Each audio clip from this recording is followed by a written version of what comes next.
Welcome to the Open for Business podcast. I am Mark Lapierre, the host, and this morning I have Lisa Edmonds from EGM Insurance. Lisa, thanks for Thank you, Mark. Sitting down to chat. So we'll get right into the questions. I want to know a little bit about your origins of how you got into the insurance business. Oh, okay. Right out of university, I ended up working for Travelers Insurance in Ottawa, an insurance company, and I was a trainee, got to go through different sections of their business, HR, claims, marketing, personal lines, commercial lines, and they were short in commercial lines, so I spent some time in business insurance and loved it. Worked there for 2 years, and actually they wanted me to go on to Toronto, but I was dating my future husband and was coming back and forth to Pembroke on the weekends, so ended up coming back to the family business and work with EGM for 30 years now. Yeah, and so you say the family business, so it was your father that owned the business before? Our company is EGM Insurance, and it's Edmonds, Gallagher, McLaughlin. Edmonds was my dad, Eddie Gallagher, and Robert McLaughlin. So the three of them were partners? 3 family businesses, yes. Yeah. Cool. And so how did that work when you first started it? Like you came back home to work for the family business, and I'm assuming you went to university in Ottawa? No, actually, I started out going to school in the States. Okay. I was fortunate enough to get a ski scholarship. Oh, so, cool. I was a bit of a ski bum, but my mother said, just get an education. She just wanted me to get an education, so I did. And then ended up coming back and finishing my degree at Laurentian University in Sudbury. Cool. What state did you go to school in? I was at Michigan, and then I transferred out to Washington. Cool. Cool. Yeah. And you ended up back in little old Pembroke. I did, and I love it. Yeah. So you got working for the family business then with your dad and partners. Yes. How did that differ from the big city, or did it? Well, my father would kid that the insurance company brainwashed me as far as underwriting is concerned, but I think I was fortunate to learn the inner workings of what an insurance company is looking for in selling their product. And then coming back to the family business, I was very fortunate. My father was in real estate and insurance. You could do both. Robert McLaughlin was in life insurance and general insurance, and Eddie Gallagher was the gentleman in insurance, and he taught me a lot. Yeah. So I was fortunate to learn from maybe not the family member all the time. It was an amazing team to learn. In a small community. I know when I often talk with Norm, because I'm in the insurance business as well, Norm's son Neil, who owns the firm, that was kind of Norm's thing. He said, like, you want to learn the insurance business, go learn from someone else, don't learn my bad habits, and if you still like it, then you can come work for the family business. So it sounds like that was a similar path for you. You're right, Mark. I think, like a lot of people ask me how I got into it. I wanted to get into it. And I'm from a family of 5 kids. And I wanted to get into it. And I think that's a gift from a parent that maybe wants to transfer a business to one of their children. You have to have passion for the business and want it. It's a lot of work. Because I've seen businesses where the child takes over the business and doesn't ever do as good of a job as the person who had the passion to start it. Would that be a fair assessment? Definitely. I think a lot of the times as a second generation family member, there is added pressure. You always want to do as good, if not better, or take the company to another level if you're fortunate enough to be able to do it. It's So what is your role there now? You've been at this now for 30 years, you said? 30 years, yeah. My role now is, I say Lisa Edmonds, broker owner. I guess I like to keep a low profile, but we have an amazing team at our brokerage. We've bought some other brokers. We have sister brokerages, Johnson & Mackey and MC Carroll. And so I guess I'm jack of all trades, master of none. But no, working with our team to continue to provide great service. But you're no longer the person that if I phone for an insurance, giving me the quotes or giving me the, or are you? Like, actually, I still do. Yeah? I still do, yeah. Can't give that up? Well, I just, I love helping people, and if someone calls, what I do is I work with my team member to be able to get that best coverage. Like if you called me, it would be, I know Mark, I can transfer what your insurance needs are and work with you and work with the insurance broker to work with you and get the right coverage. I find sometimes if you transfer it over, you miss that connection and that knowledge as far as knowing you. Yeah. They're the expert. My team does an amazing job with quoting and all that kind of stuff. I can't do it all. Yeah. It takes No, you can't, especially with 3 practices on the go. And so, how have things changed from when you started this to now? You know, maybe we'll touch on like how do you market yourself differently than you did then, or how do you prospect new clients or than you would have 25, 30 years ago? That's a good question. Social media has really changed. Yeah. 30 years ago, I think it would have been based on relationships, going out and meeting people and offering your services and helping them. And I believe that if you help enough other people get what they want, and you'll get what you want. And also if you help enough other people, then you will become successful. And I think we did it one-on-one. And then as time went on, when I look at it now, social media is huge. So we've hired, we have Laura that works with us. She's our social media person. Is that a full-time role? That's what she does full-time? She works 3 days a week. Okay. Yeah, because as a small business, it's difficult to pay for. No, I understand for that, all of that. But she does an amazing job. Laura's not in insurance. Sometimes we get ingrained in our own business, so we use our lingo that maybe doesn't make sense to people. She also tells our story, what we're all about. And That's I cool. find a lot of time as Canadians, we don't really kind of brag about what we do. And so she'll coach us to do that and say, gee, tell the story. This is what you're really good at. So. Well, that's kind of what this is about. Like you know, we talked about this, but you and I are not in front of camera people by any means. So, no. But by doing this podcast, I felt that there's a lot of stuff in the community that people should know about that maybe doesn't ever see the light of day because we're too humble to talk about, you know, the things that have happened and our successes and our losses and our all I agree. that, you know. I agree.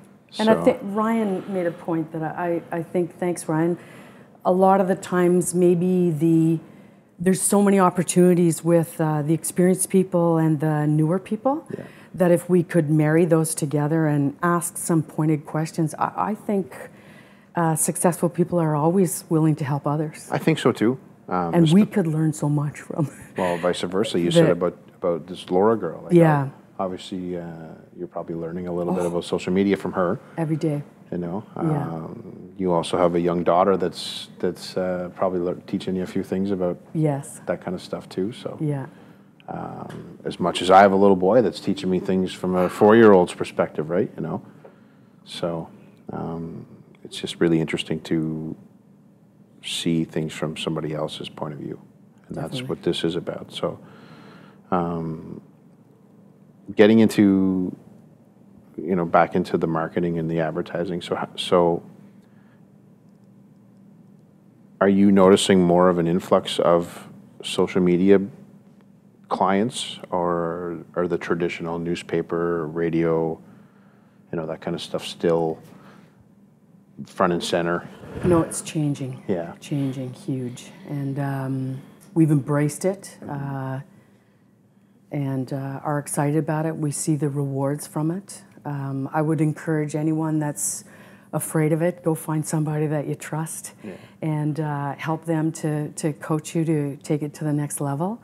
What we find is our brand recognition, which you work so hard for, oftentimes would be maybe here locally in the community, but if you can tell your story to so many more people, that are maybe coming new to the area or live outside of our area and want to use our services. The sky's the limit. It's pretty exciting. Without getting into a ton of details about how the insurance industry works, like, can you kind of tell me how the insurance industry works as far as, like, if I was looking for auto insurance, what can people expect? Because I sell life insurance. You are also licensed to do that at your firm. I don't think people realize the process, the behind the scenes. Like, we've already talked about underwriters. I don't think people know what that is, the lingo that we use in the insurance business. Yes. Like, if someone's calling and they're looking for car insurance, what are some of the things that a broker's looking for from a potential client? That's a good question, Mark. It is my pet peeve. I do get frustrated. I think a lot of people, maybe our industry hasn't done a good job in explaining how an automobile policy, a business policy, a home policy, they're all unique to you. Yeah. And I think a lot of people think it's a commodity that you can just pull off the shelf or buy online when it's not. And I cringe, I guess, when you see over the 30 years some of the things that can happen and how you just want to make sure that people are properly covered. Yeah. A lot of the times people will go for the cheaper price. You could be paying that money and just throwing it out the window because it doesn't have the right coverage that you need for your specific family, you and your family. So I'm a big believer, deal with the experts, deal with the life insurance agent, an insurance broker. I know my own policy, the last time my home policy came due, I really looked through it. And again, I don't sell commercial insurance.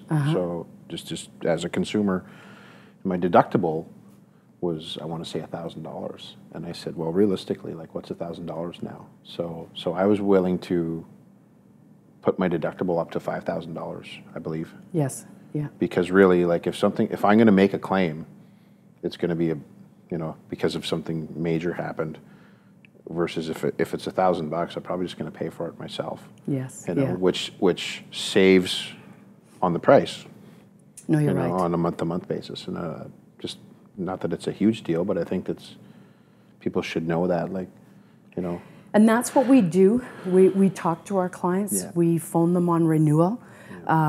We talk about the price. Price is important, but what we like to do is work with the people so that you're making an educated decision on what coverage you want. Yeah. It's not us, it's you. But we're letting you know what can happen. Yeah. They say water is the new fire. There's a lot of water damage claims. Oh, it does a lot of damage. And people have no idea how much that costs. And insurance policies now have a water damage premium. And a lot of the times people go, sewer backup, I don't need sewer backup.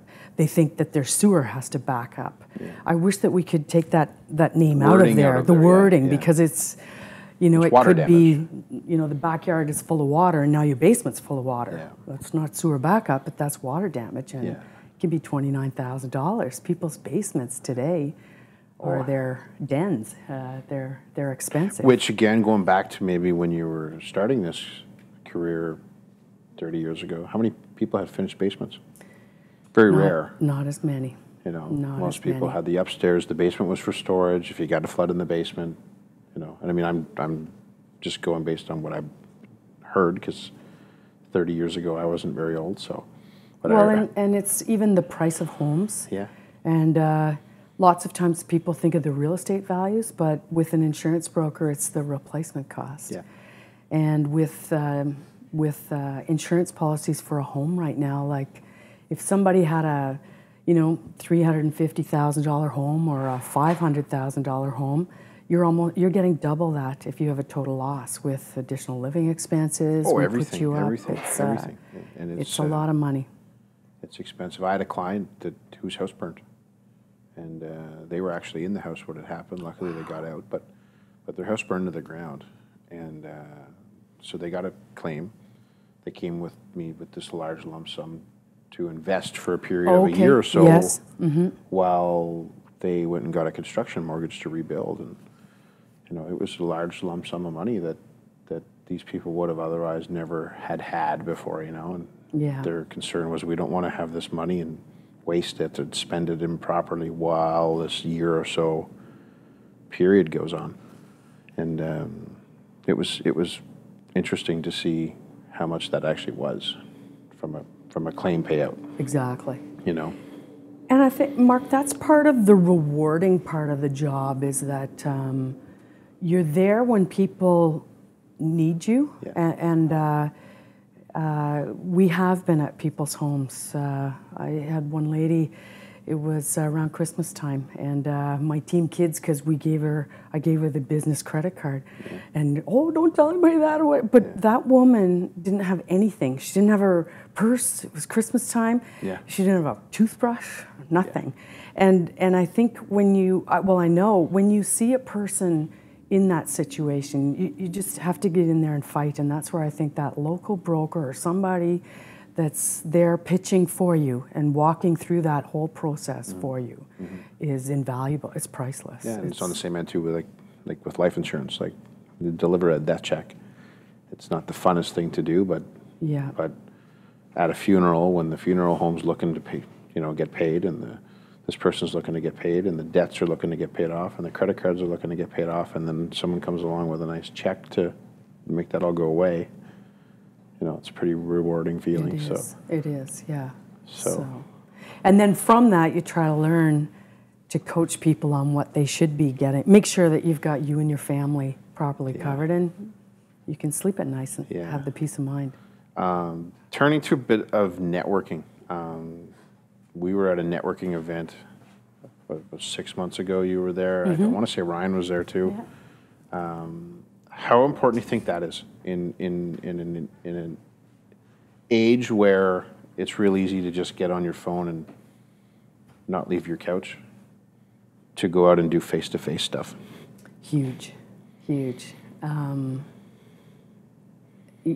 just got to get out there and meet people. And I think a lot of the times you go to a networking event thinking that you want to help yourself, but you learn so much from other people too, their struggles or their wins, and just different ideas of what they're doing, and you learn so much.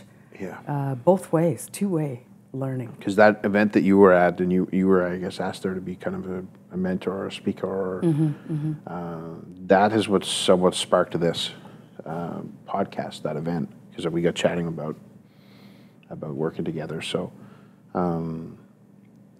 and I kind of noticed that there's been more of that lately around. I don't know if you've noticed that. Whereas I find maybe 10 years ago, there was a lot of it, and then it kind of died off for a while.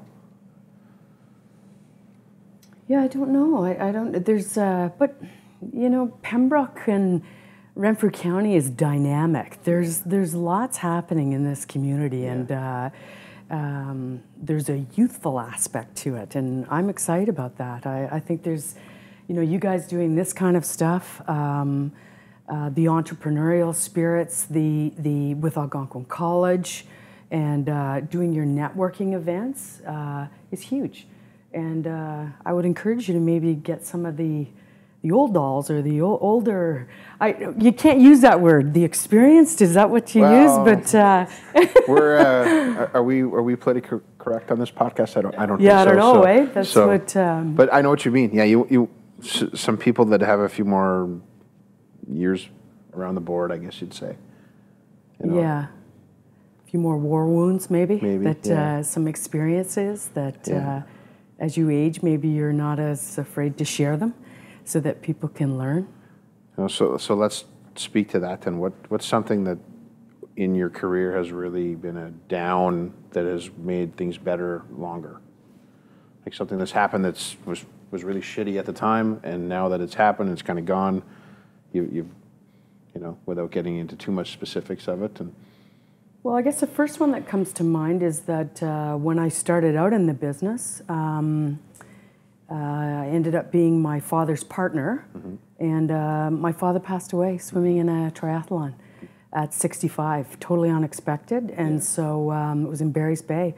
So you go through this whole phase of I've just lost my father, and it took me until I was driving home from Barry's Bay going, holy crap, I've also just lost my partner. And we just bought a brokerage. So when I look back, I just think, geez, there must have been a lot of people going, watch this. This is just going to be a shit show here. Yeah, yeah. But you know, you just pull up your socks. And I shared with some of the guys this morning how many times in your career you're just shaking in your boots, but you just persevere and you just walk in with a smile and say, I can do this, and hard work. I genuinely believe hard work pays off, so you just keep going. So I would have thought that would have been the end of the world. Yeah.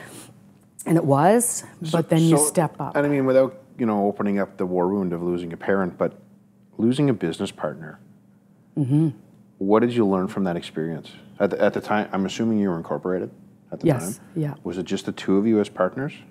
Yes. Was there other shareholders in the business? Well, my husband Tony has always been my awesome partner. But was he a shareholder at the time, though? He would have been, but he's in real estate and has a very successful career. But no, it was losing a partner as well. You're right, Mark. And so from the legal logistics of all that, like I deal with corporate insurance all the time, and that's something that people don't think about, like a buy-sell agreement. Yes, You know, was there a buy-sell agreement in place? What does it mean? How do you fund it?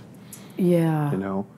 Well, fortunately, there was a life insurance policy in place. Yeah, and it was, I would encourage anyone, I learned through that. Now, because we had just bought a brokerage, we had to have life insurance, which was a good thing. The banks insisted on it, and I'm glad they did.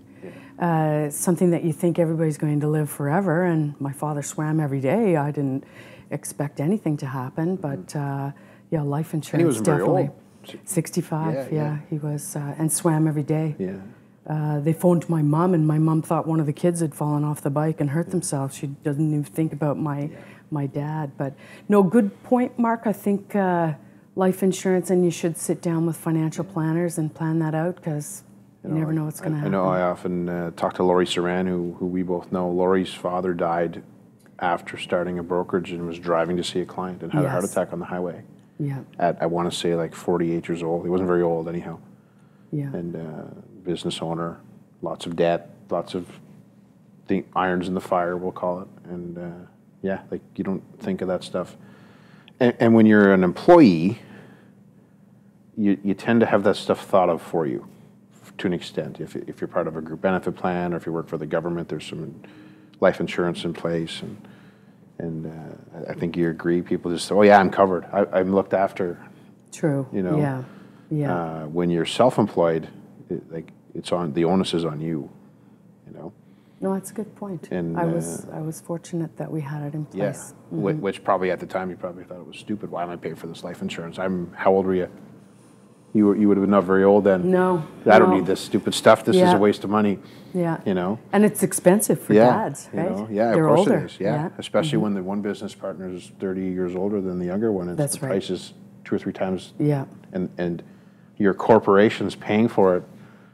You know, I've seen that where we're not going to pay insurance on him. It's way too expensive. I'll buy it for myself because it's cheap, but not for him. And that, well, realistically, he's more likely to be the one that passes away first. You're right. Yeah. And I lived it. You know, so there's a good story for, you know, thanks for sharing that, because, I mean, obviously it's hard to talk about, I'm sure. It's easier the more times you talk about it. But it's a life lesson that people don't tend to think about, especially when there's a partner, you know, or if you're a sole proprietor or self-employed and you have, you know, spouse and kids. Oh yes, you know, definitely. Because there was other kids and you have siblings. So, I mean, as much as you lost your business partner, but your other siblings also lost their parent. That's right. So, no, good point, Mark. You know, so that's huge for people to know. You guys got that? Business owners over there?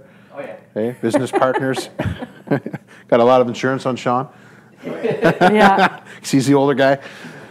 So, you obviously use professionals otherwise, accountants, lawyers, all that stuff? Yes. Yes. Recommend it? Definitely, yeah. And I have been so fortunate to have great people along the way that have really, through that unfortunate situation, and local people from the valley that know and understand your needs and guide you through that. I'm also a big believer. I've worked with many business coaches as well, and learned a lot from them. So business coaches, locally, not locally, industry, not industry? For me, I guess I've worked with a real estate coach, mostly with sales. Dana Richard, he does an awesome job. Presently working with Terry Lucier, action coach. Worth your dollars? Definitely, yeah. So Terry and I have had a meeting already, and we may continue to meet in the new year. He's awesome. Yeah, he really is. I believe what it does is it holds you as the owner accountable, and you make that commitment that you want to take your business to the next level or whatever your goal is, and he holds you accountable and he helps you to get there. Whereas otherwise, I find sometimes you can kind of float a little bit. Well, do you think that's with anything? I find, and I'll use even this podcast for example, by booking it every week, I know I'll be here. If we kind of talked about we'll just record them whenever, it probably won't happen. And I know when we first were trying to nail down dates for this, there'd be, I can't do it now, or I'd cancel, or they'd cancel, and I said, no, we got to do this every Monday, all the time, no ifs, ands, or buts. If we have somebody that cancels, let's have like 5 people in the wings that we can immediately call that are like quick to get here, and so we're kind of learning as we go. Definitely. To do this, because if somebody's holding you accountable, you feel like you let them down, right? And so is that integrity? Is that would be kind of what you would definitely working with a business coach? Yeah. Have taught us, and I've also worked with an insurance coach, where I was fortunate enough to go out of town and work with a network of brokers. Many of them were larger, so you can share some of those ideas of what some of the... Without giving your secrets away to your competitors. Exactly. And also maybe what some of the bigger guys are doing. Yeah. A lot of the times they play in a different... a different field. So if you can take those ideas and come back to your community and implement them, I've learned a lot. I do that as well with, there's 12 of us, we're all financial advisors. I meet them in Ottawa every first Tuesday of the month. And every first Tuesday of the month, one of us presents or brings in a guest to present to the other 11 of kind of something that we're working on and why and how, and it's kind of a, obviously with without using names of clients and stuff, but here's how this works and here's why, and what do you guys think about this, and what's, different perspectives. And the age group of advisors is, I want to say, about 32 to 45. Wow. So they're kind of all in the prime of their working careers. All different practices, different demographics that they target, And Mark, we do the same thing. We call ourselves the Group of 8, and it's we stay really low key, but it's actually 10 insurance brokers from across Ontario. And I think one of the things that I really have value out of that is that they also share what didn't go right. So like you share what goes right, but they're also trustworthy, where you say, you know what, I did that, I tried that, I spent this much money, and don't go there. Or if you do it, make sure you do this. And so you save a lot of time rather than going and trying something. So the one thing, like our last meeting, the one advisor shared how he manages his time in relation to his clients. Here's how, he kind of segregated them as clients that, fix them, leave them, toss them almost, per se. Wow. And how the ones that are kind of the middle, they're the kind of ones that are paying the monthly bills. There's not a lot of opportunity with them, but they're still your great clients, and you work with them for a long time, and you want to keep them happy. The ones that you're growing are kind of ones that maybe aren't even your clients yet. Maybe they're the sons or daughters of these people, and then there's the ones that are like, you don't even remember being, like, selling them anything. Who is this person, and what's this renewal? I don't remember even selling this or whatever. So, and then how he had a structured chart of how he spends time, like hours, half an hour here with these people, 6 hours preparing for these particular clients, all structured so that he doesn't waste time. That's smart. You know? Yeah. And really interesting to see how people run their show, right? So.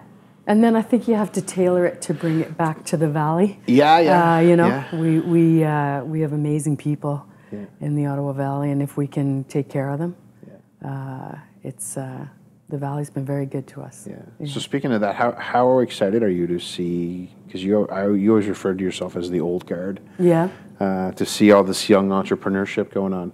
Love it. Yeah. That's part of the reason why I got involved with the Algonquin College, with the capital campaign. Worked with some amazing people. Sean, thank you. I saw it as an opportunity. Years ago, we had a businessman's luncheon. We got together with, it was a dynamic group, but it was local people who owned businesses or worked in businesses. And what we wanted to do is do the right thing for the Ottawa Valley. Yeah.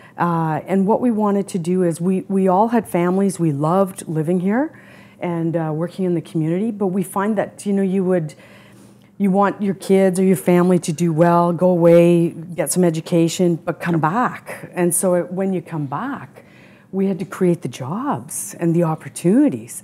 And so I saw that as Algonquin College, if we could get that nucleus and bring young people into the community. And I see that happening a lot. I guess because our office is very close to Algonquin College, we see the youth, you see the knapsacks, and it's exciting. Whereas, you know, years ago, unfortunately, there was a phase where if I was working late at the office and you're driving home or walking home, you were a bit concerned to be downtown. Now, it's no problem at all. It's that vibe. I had lunch at Carrie's, looked across at this building and said, I feel like I'm downtown city somewhere. Look at the film that was just filmed here. Yes. I mean, you know, they wouldn't have did that 5 years ago with all the empty storefronts. Exactly. You know, and that's what it was down here. Yeah. It was an empty storefront after, you know, failed business, and it's frustrating, you know. But I see a real mix of people like yourself, Mark, who were born and raised here and have come back, and new people that are coming into the area. And I love that mix because sometimes we can get set in our ways, and maybe we know too much of the history. Yeah. Well, I find I'm like that because I never left. Oh, okay. You know, I went to Algonquin College here and started my own business right out of college. I had a bicycle shop. Wow. And then I almost went and worked for Tony. Okay. And that didn't happen. Yeah. But I got working as a courier. Wow. And I delivered parcels all over Renfrew County. So there's not a road in Renfrew County that I don't know. And literally. And I got to learn of a lot of the businesses that are all over Renfrew County.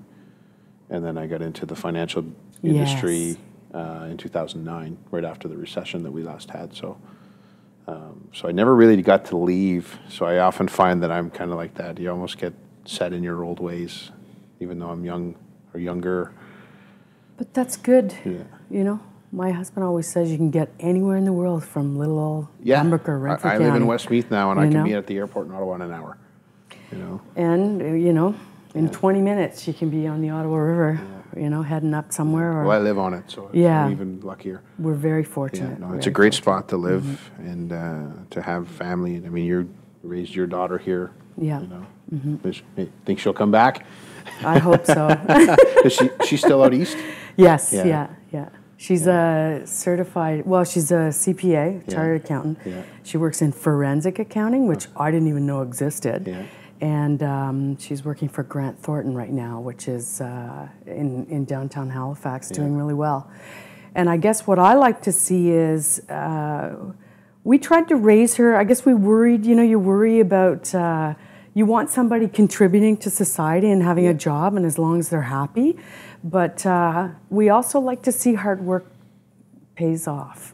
And I just love she did a lot of sports, and if she worked hard and it paid off, and then now I see that in her career. If she works hard, it pays off. So I hope that adage stays, you know, that the hard work pays off. And that's what I'm somewhat concerned about with today's entrepreneur. Like, it's pretty easy to just start a Facebook page and say you're in business, and away you go, and not really have to do a lot of hard work to even get to there, if you know what I mean.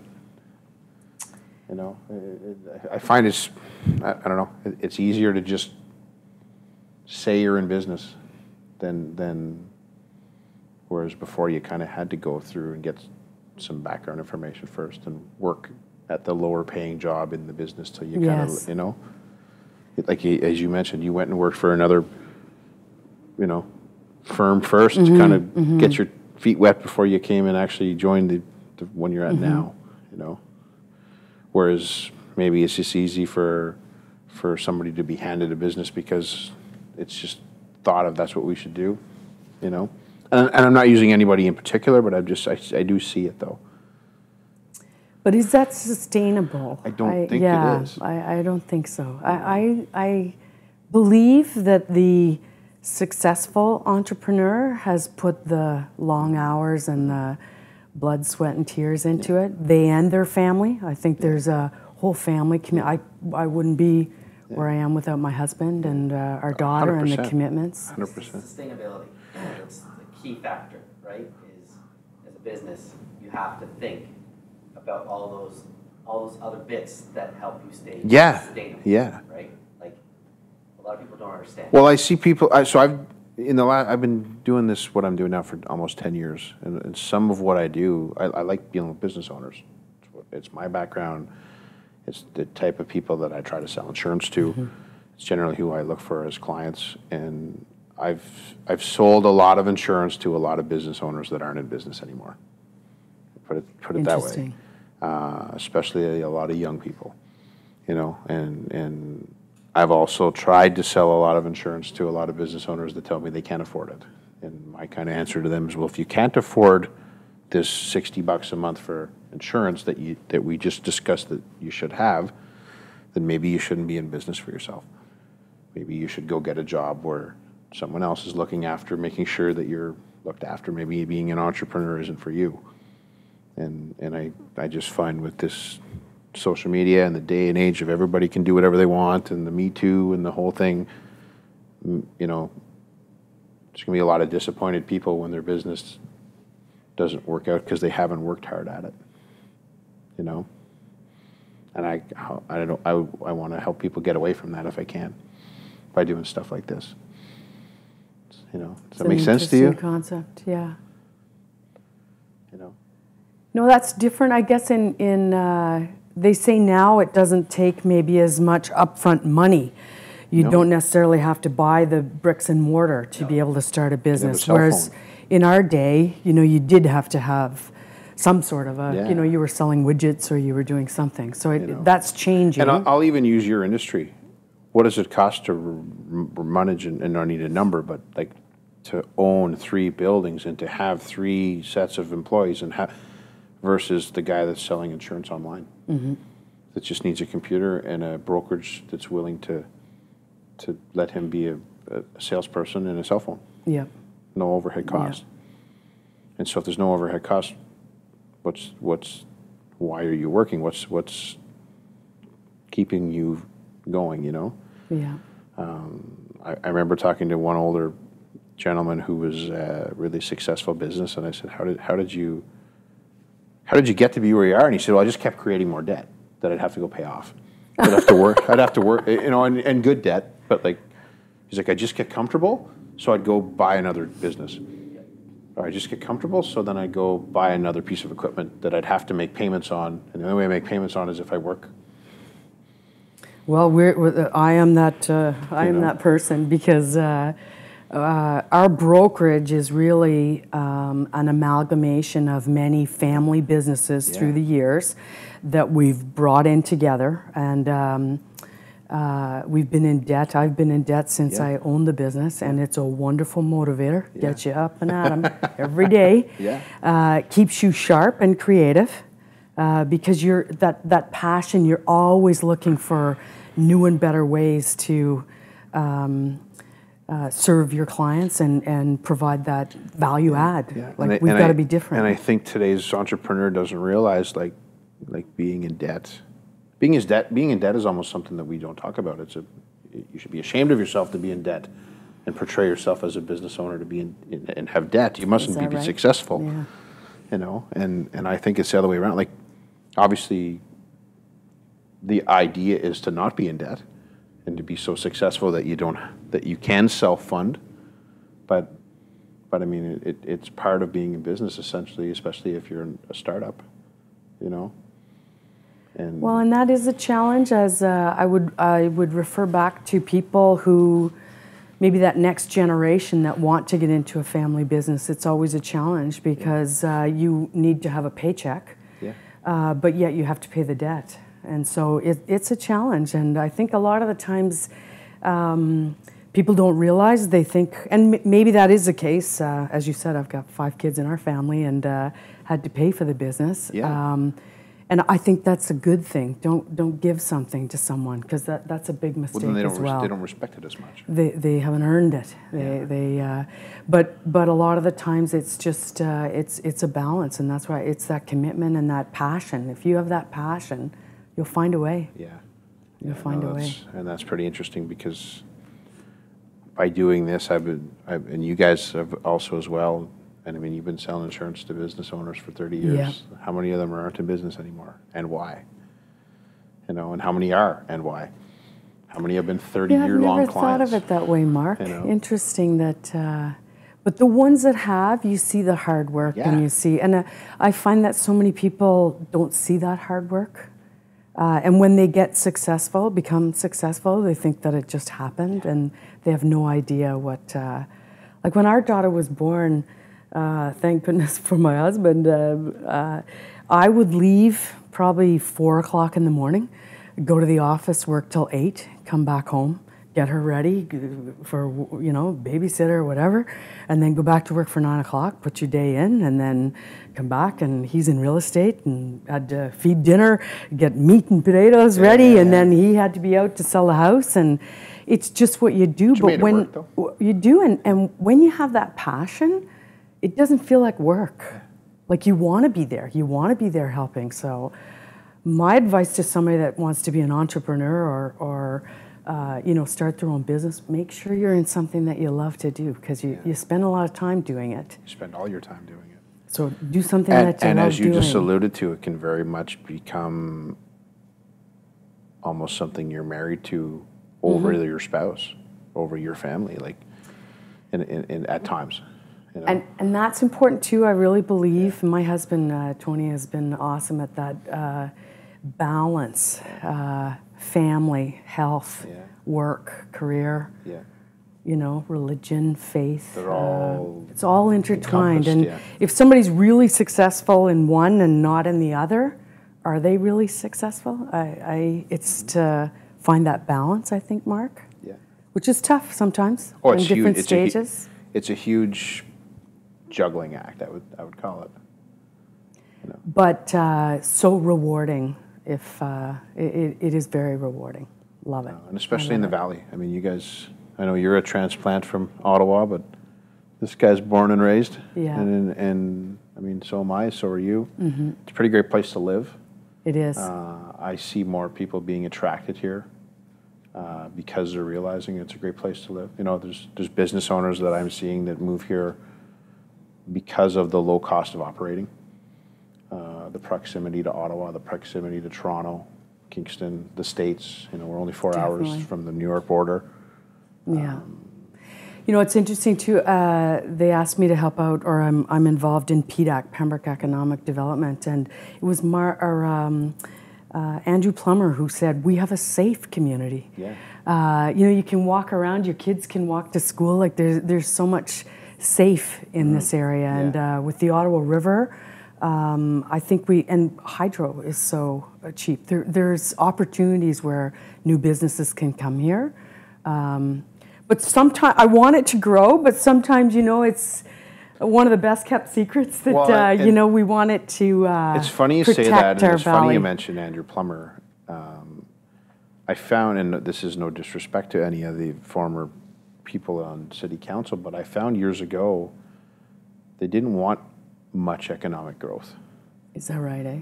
It's just from a taxpayer / outsider looking in. Like, I just felt like, man, like we have so much here.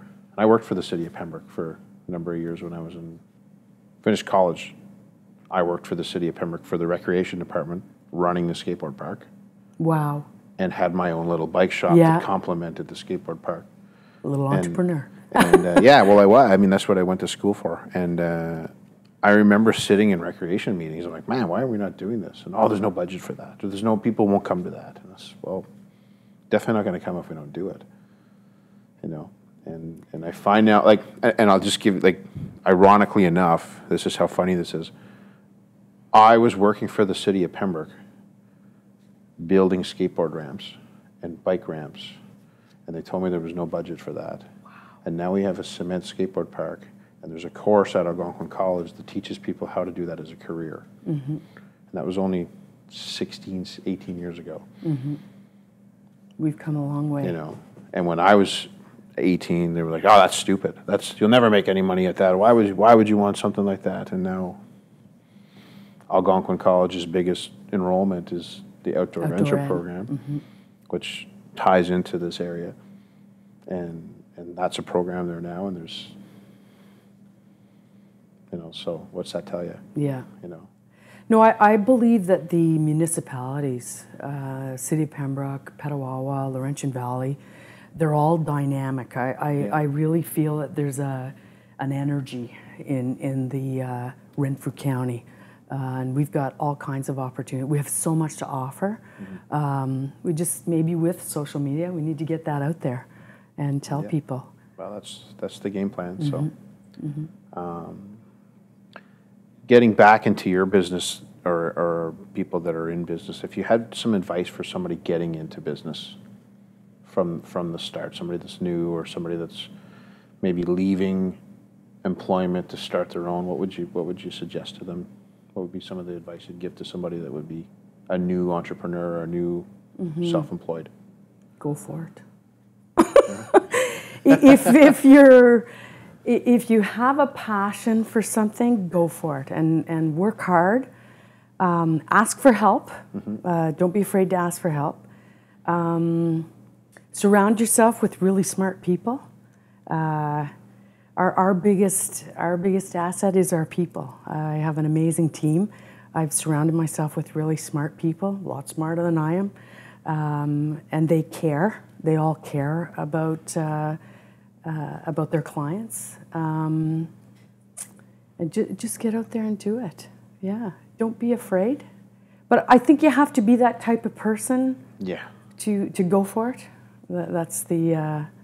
Do you see somebody that maybe isn't an entrepreneur, might see it as an easier way than what they're doing without really knowing what it means to be self-employed? I do.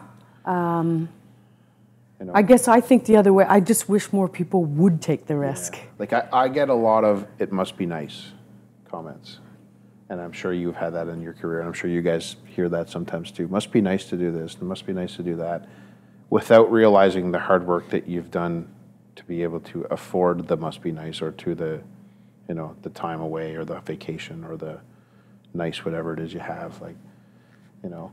And then I find those comments are often made by the people that wouldn't do the work to get to that. Or maybe don't know. Fully understand what's been involved. Yeah. And so maybe we as entrepreneurs don't explain that. Maybe.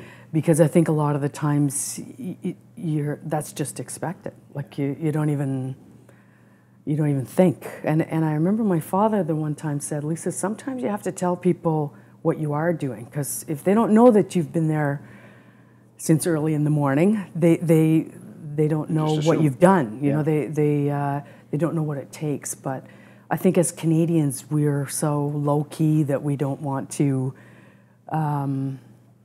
brag about or even try to be humble. Yeah, I think is what it is. You don't want to offend people. You don't want to show off, maybe. Yeah. You know. Yeah. So no, I would say go for it. Cool. Sorry.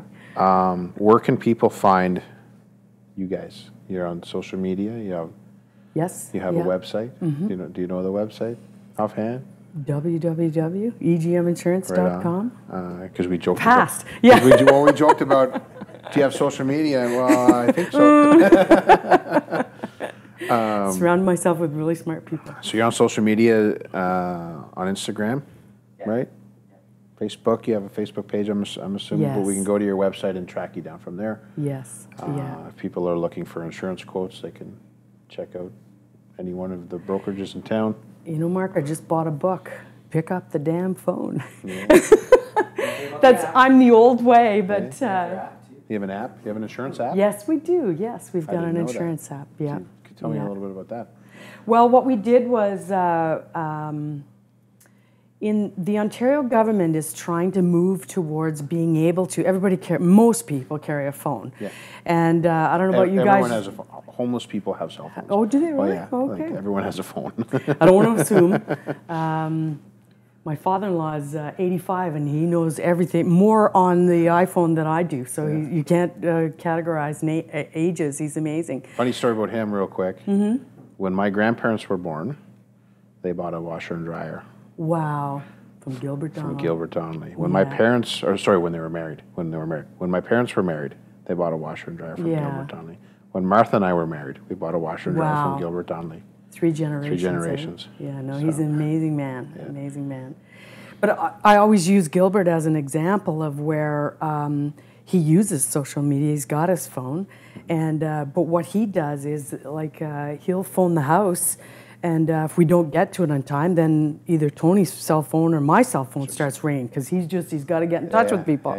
But there's a new book out that says pick up the phone, and I'm not sure if we will go full circle, but I always say just call me. And what I find is text now. Text is how it is. I'm finding, and maybe you guys can agree or disagree, people don't want a phone because text is easier.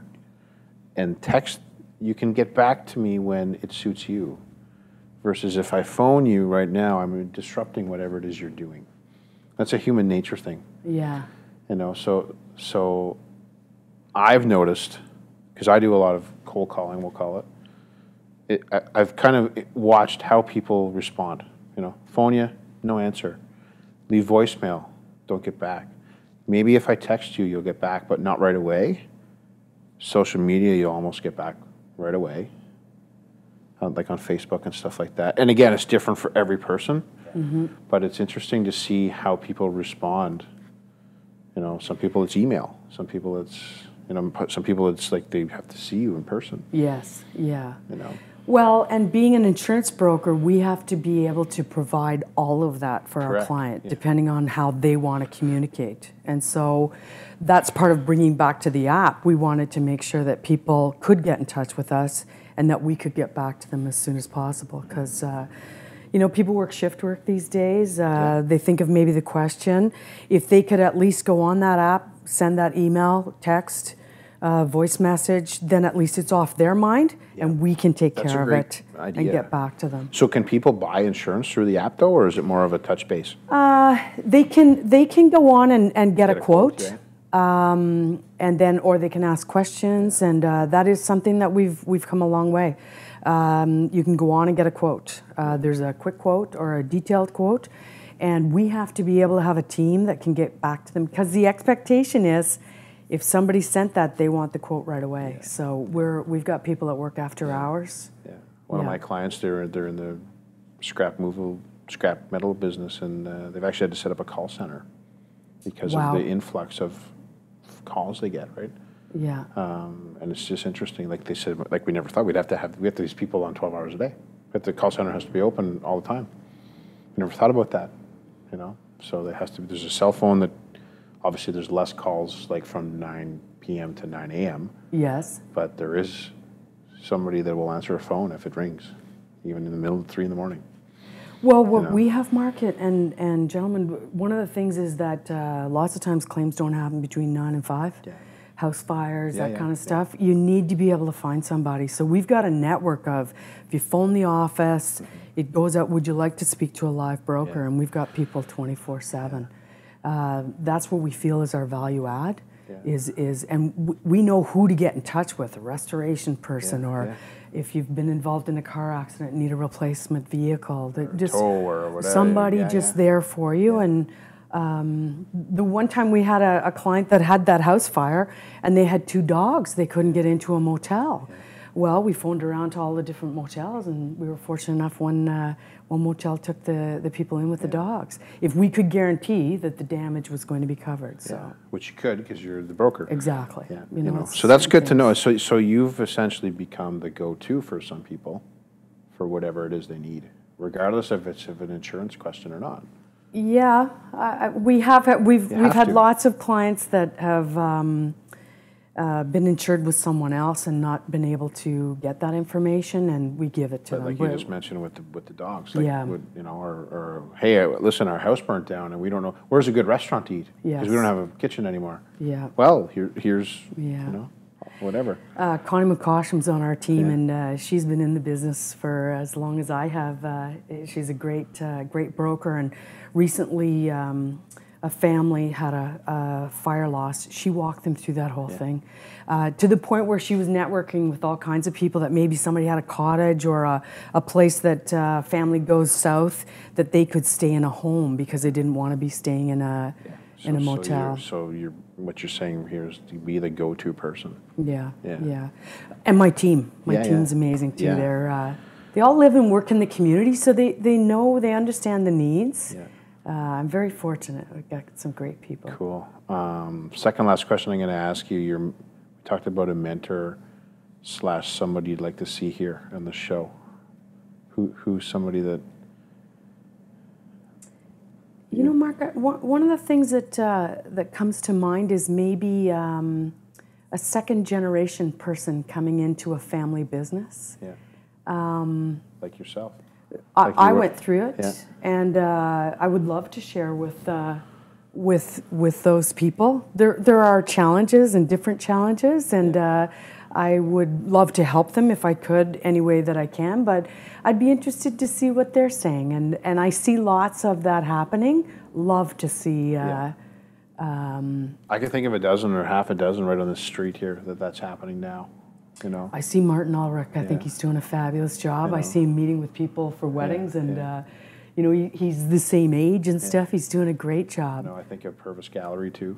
You know, there's Jane's daughter. Yeah, I went to school with Jane. You know, it's those family businesses. Edward Murphy, I think he's doing a great job. There's lots of them. Yeah.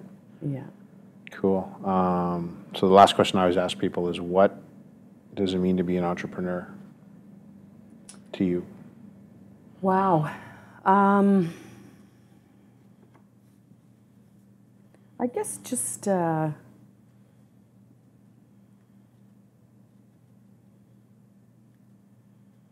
don't know.